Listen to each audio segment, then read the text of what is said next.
Good morning, Sprouts. Rise and shine. Welcome back to Cyberpunk Bartender Action Valhalla. Remember, we slept in the bar. Good morning, boss. It's 11 a.m. though. That's morning for me on the weekends and any other day.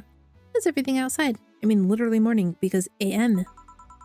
Still noisy, but forces have been deployed to take care of most of them at least. Also, Zaibatsu Corps' president is pleading with anyone to stop the rogue White Knights. Neighboring city forces were deployed quickly and have subdued most of the opposition. There have been reports of White Knights just freezing, like they were petrified somehow. You make it sound like some god suddenly decided to put everything in place. Well, I'm just glad no bullets are flying in and out of the whole building. Sure, there's still some bad apples out, and it's not really safe yet. It was worse last night. There also seems to be a civilian force lynching any White Knight they spot. Oh no, say! So not only are the White Knights a problem, the regular folks are on edge too. I wonder if Say's okay.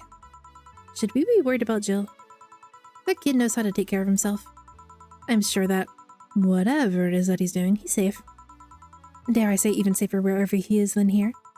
Did he run off to Thailand again? I sure hope so. How are we gonna work today? Nah, things are too nasty right now. Let's take the Sunday off. Oh, alright. Say, do you want me to help you get to your apartment? Actually, yeah, I'd appreciate that. Alright then, let me lock things up and we'll go. We'll grab something for lunch on the way. Sounds good. Here we are. Home sweet home, thanks a lot. Hey boss, wanna hang out for a bit? Yeah, grab a beer, cheer out for a bit. Mostly to thank you for helping me. I mean, we do have an alcohol collection. Well, I don't have much to do anyway, so yeah, sure. I did tell you you should invite me to your apartment sometime, didn't I? Oh yeah, you did. Well, what worries me a bit is that beer always leads to something else. To more beer? I was gonna say to one of us going through the Spanish announcer's table. But I think we're safe here. Come on in then. Hey, excuse me? Want one? Sorry, I don't smoke. Don't mind me though. Smoke if you wanna. Thanks. Say, how is the chilly weather treating you? It gets cold from time to time, but nothing the kotatsu and the heater can't fix. Oh right, boss, you're not very good with the cold, are you? You know it. That metal arm just doesn't handle cold well. You didn't bring your jacket here either. Yeah, I left it at home when going to the bar yesterday. It wasn't that cold, and I didn't expect to spend the night at the bar. Would you like a sweater or something? Oh, don't mind me. I insist. I had this hoodie from some time ago, and it was too big for me. Why buy it then? It was dirt cheap. Right, I like oversized hoodies though. They're so cozy. Wait, where did you get this one? Dunno, some flea market ages ago. Why? Nothing? It's just like one I had many years ago. What happened to it? Too much use, it just ripped. I see. You can keep it if you want. I never use it anyway. We'll see. Come to think of it, how old are you, boss? I'm eternally 17. Fair enough, 17 plus how much? 17 plus I'd have to cut your tongue if you knew. Alright, boss, you don't have to answer. It was impolite to ask. Let me change to something more comfortable. Take your time. Meow. Meow. Say, Jill, there's this blue-eyed mass of black fur glaring in my general direction. Meow. Oh, that's just Four. He's just wary of new visitors. Cats will be cats, I guess. Meow. He'll warm up quickly, though. Just give him time. He's unusual looking. Blue eyes on a black cat. They're usually green. Yeah, weird, huh? Meow. At first, I thought they were just like that because he was small, but they never changed. You have any pets, boss? Back at home, we had a bear. Why did you have a bear? I see. What? Good old Bosco. He kept intruders away better than any dog. I would say so! This picture here isn't something you see every day? What, me making such a sappy pic? No, a framed picture on printed paper. It's so vintage. Who are these? That's, the one on the right is Lenore, my ex-girlfriend. The one on the left is Gabrielle, her sister. Huh. Is this pic recent, or...? Actually, that one's from 3 to 4 years ago. You look exactly the same. I'm only 27. What did you expect? That's why they say kids are the ones that get old. I thought it was recent because you don't usually see people displaying pictures of their exes so openly. Let alone a printed and framed one. Did you two break up on good terms then? You even hesitated a bit when calling her your ex. Let's just say that everything ended with both of us saying mean things. And me storming out of her house, breaking a couple of things on the way out. We never broke up formally, and I guess I still have feelings for her. I just went away. Haven't said a word since. You've ghosted her for 4 years. Really? It's hard to picture you doing such a thing. And you look so happy in the pic. Why have her pick out like this then? I just couldn't get my mind off something that Alma said to me. About missing having the warmth of someone else pressed against your side. Using them as a pillow, mixing your perfume with theirs.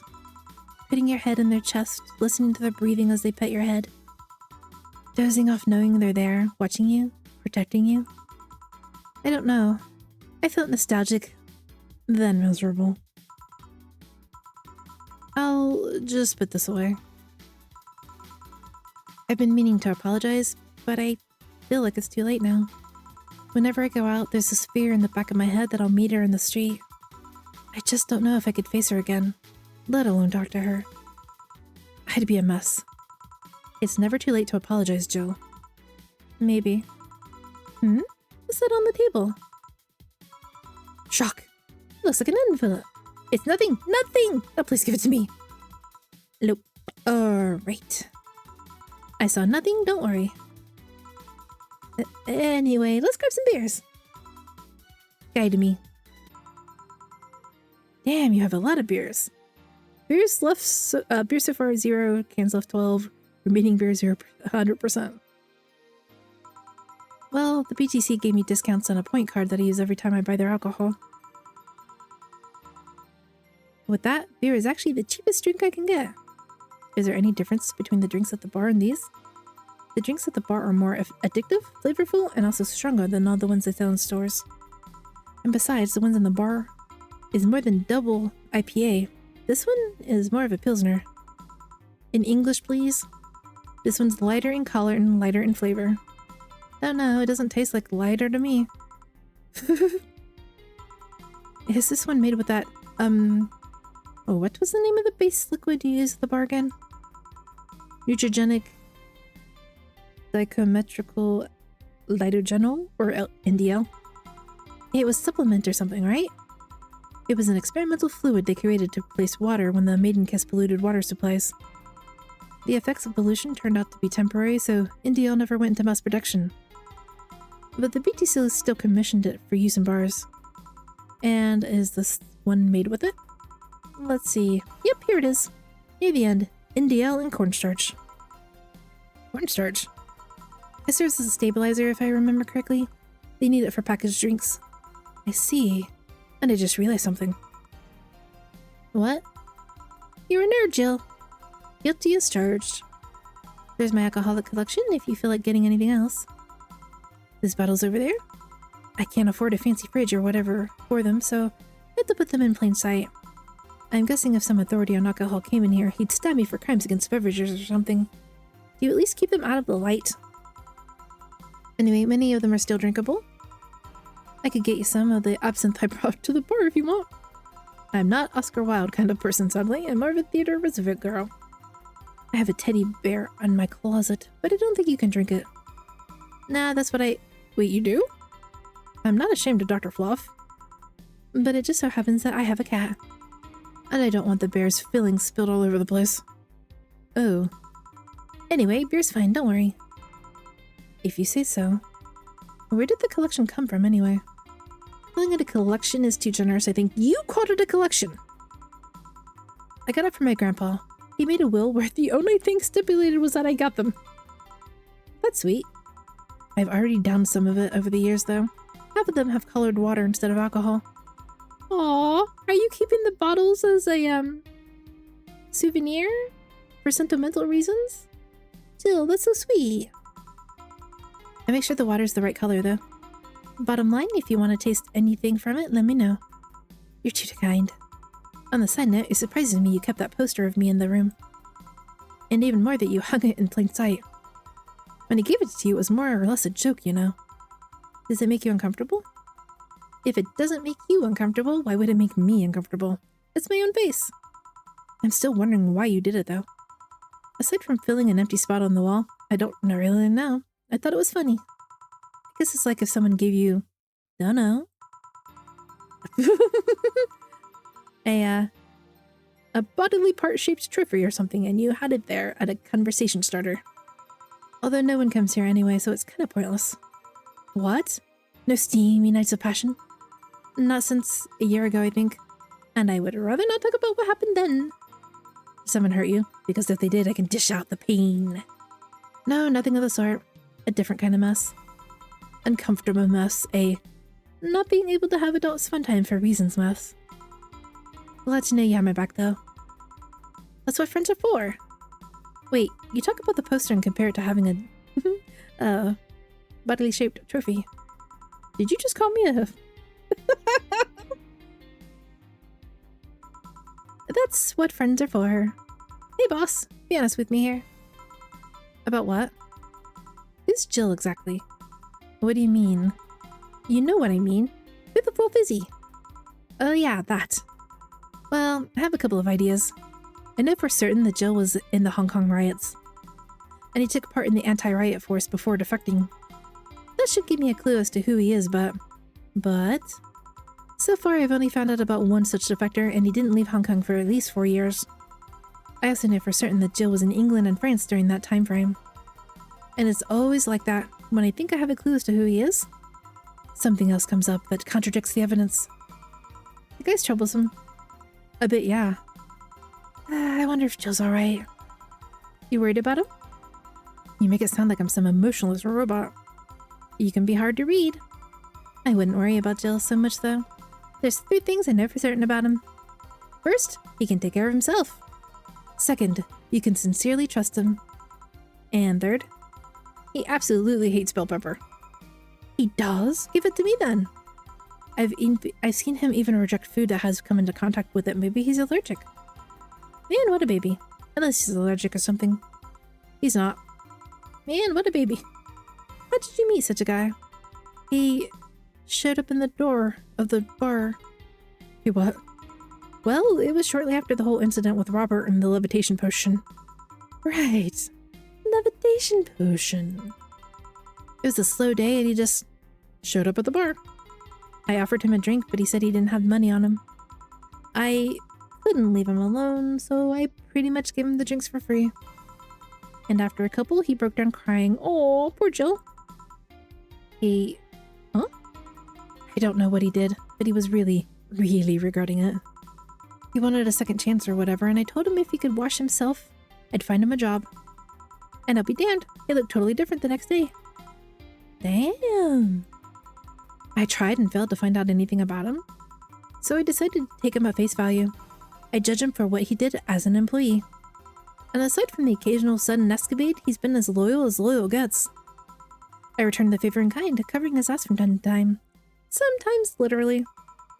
What surprises me is that you took him in so easily. I can take care of myself, and I always kept an eye on him.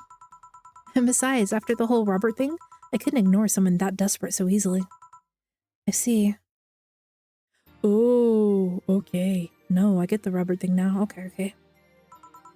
You've made the bar more lively yourself, you know? How so? Well, with the regulars you've earned, of course. Like the blonde titty hacker. I can't remember her name. Alma. I was going to say Armitage. She's a nice girl, you know. I don't think she's young enough to be called a girl. Says the girl who's eternally 17. In any case, she's really lovely. When you hear her speak of her family, she speaks with such love. Her face just brightens up. It makes me kind of jealous that she has such a close relationship with them, but to be honest, you have a bad relationship with your family? Not bad, but I'm not exactly close with anyone from my mom, dad, and aunt. But back to Alma. I'm really hoping she finds a nice guy to settle with. I mean, she's so bent on finding one, I can't help but want her to succeed. Ah, I see. There's also the sex worker robot girl. Dorothy. She intrigues me, though. I've seen a lot of sex workers over the years, and she seems pretty giddy. It's not that she likes her job, but rather that she takes to it with such childish excitement. I've kind of noticed that too, but then again, Lilim can be weird. You think? The Lilim operate in some really foreign logic. I mean, they don't really share our fear of mortality. Even if their bodies are destroyed, their minds are already backed up in a collective source. If they lose an arm, they can reattach it or replace it. Depending on the circumstances, they might not even feel pain at all. It's not like they haven't attained human-like emotions like fear or love, but they're different. Like a different culture, if you must. I didn't see it that way. Aside from that, Dorothy is a DFC-72. It's a social interactions model or something. Let them get positive reinforcement straight from their bodies if they're fulfilling their main purpose, so... I am guessing she gets a built-in push whenever she's in a meaningful or challenging social interaction. Interesting. The name Lilim is a bit weird, though. Is it? You'd expect it to be called bots or dolls, but Lilim doesn't convey that image of automatons. Just a tip, bots and dolls are considered slurs by them. Bot is akin to calling them retarded, and doll is like calling them fake. Thanks for the advice. That aside, do you know why they're called Lilim? As far as I know, because they all come from the bigger AI called Lilith. And Lilim are Lilith's offspring in the Jewish folklore. Oh, cool. Hey, speaking of names, why don't you like being called by your full name? I have no idea what you're talking about. Don't act stupid. Back when you first transferred, I called you Julianne, and you almost tore me a new one with your glare. See, like that! It's no big secret, but it's one of those things that feels silly when you say it out loud. Try me. Well, did you ever watch Model Warrior, Julianne? Not all of it, but my little sister's a big fan of the reruns. Back when I was in elementary school, I was a huge fan of the show. I had everything, from the dolls to the costumes to the lunchboxes. It didn't help that it was one of the shows that got strapped literally everywhere. I saw a couple of episodes once. They were really nice. It was beyond nice. The show's about a model who can transform into an armor-clad magic knight. Oh, so it's Sailor Venus. She fights demons born from greed and vanity. How the show presented Jules hating her job because it invited enemies, and yet still found solace in trying to be a role model. Hell, the main character wasn't a kid. Julianne was an adult that became younger when transformed. I'd say it was a pretty ambitious kid show, even by today's standards. Just the fact that her enemies were literally issues dealing with beauty standards of body image, challenging as fluff. Whoa, you got excited there. And that is the problem. Back then, I was obsessed with Jules. I sang the songs just like her. I could even recite full chapters. Super fan. Something tells me you still can. That's beside the point. It was nice while I was in elementary school, but then I went to middle school, and what a surprise, tweens are jackasses. They went out of their way to tease me about the things I did back then. I don't hold it against Jules. I always hold my grudge against those fluff jobs. Sounds rough. You know that most girls worry about their thighs at that age? I was worried about jerkasses singing the theme tune of the show mocking me. Anyways, every time somebody calls me Julianne or Jules, I instinctively react negatively. Pavlov would be proud of me. I never talk about it because I find the whole thing too silly in retrospect. And yet, it affects you even today. There's nothing wrong with it, though. It's actually kind of reasonable. It's perfectly reasonable. I sure hope so. Come to think of it, what kind of kid were you, boss? When I was a toddler, I was the kind to always fight with kids bigger than me. That does not surprise me. Then puberty happened, and I became the Merriam-Webster definition of shallow jerkwad. Around the time I turned 16, I realized what an idiot I was and went on to become who I am today. And the less I talk about those years from 12 to 15, the better. Fair enough. So Jill, what kind of guy was your grandpa? He was rough around the edges, the kind of guy that means well even if he says otherwise. He seems to have had a soft spot for me, though. One moment he was congratulating my dad by berating him a little, and the next he was playing with me. My dad worked a lot and my mom was always traveling, so I spent most of my childhood with him. Can I ask how he died? Out of old age, yes. My dad says his last words were something like, Elephant scientists created talking mannequins, but they still can't let you upload your brain. Why the question? I'm curious about you. Really curious. I just realized that even though we see each other almost every day, I know very little about you. I'm glad it wasn't a tragic backstory. Oh. From what you tell me, though, it seems your grandpa's personality rubbed off on you a bit. I've heard that one since I was a kid, actually. You know, boss, I might be curious about your circle of friends. What kind of people do you have in it?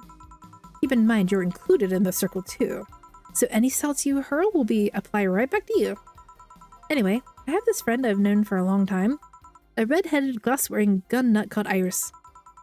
The one you caught for the helmet thing? That one. She's managing BTC Bar in Panama right now. If I remember correctly.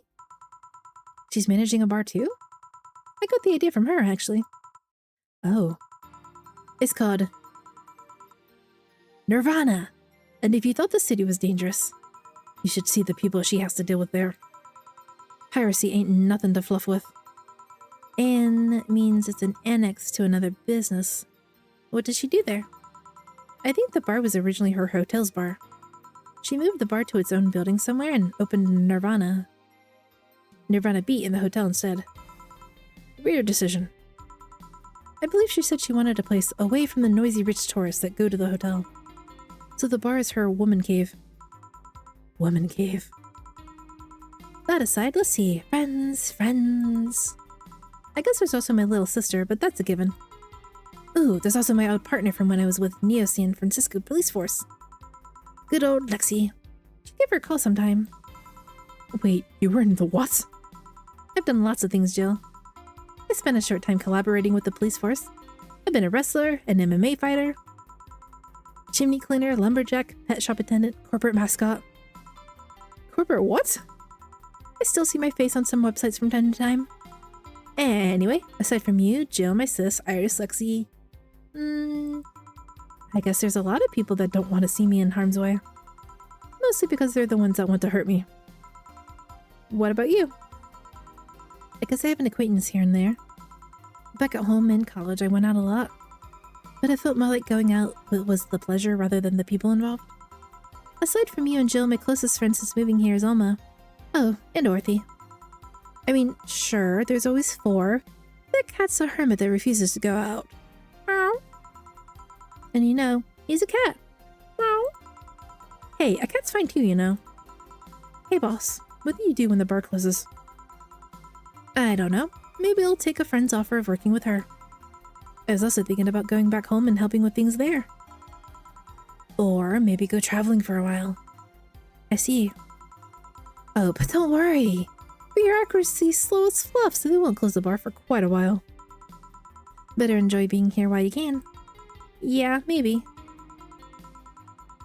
We still haven't had any beer. Will you be visiting me in whatever bar I end up working in? I have a bone to pick with the guy that supervises the bar I'm planning to get you transferred to. I go there even though I have virtually no reason, though.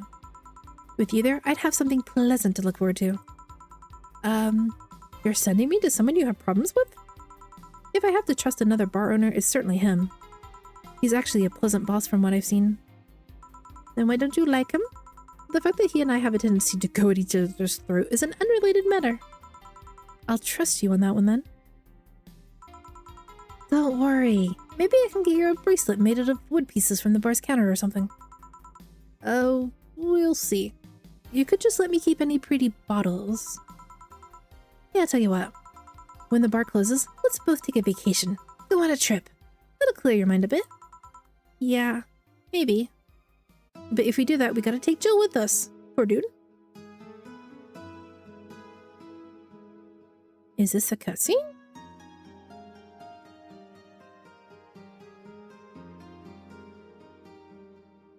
Cutscene?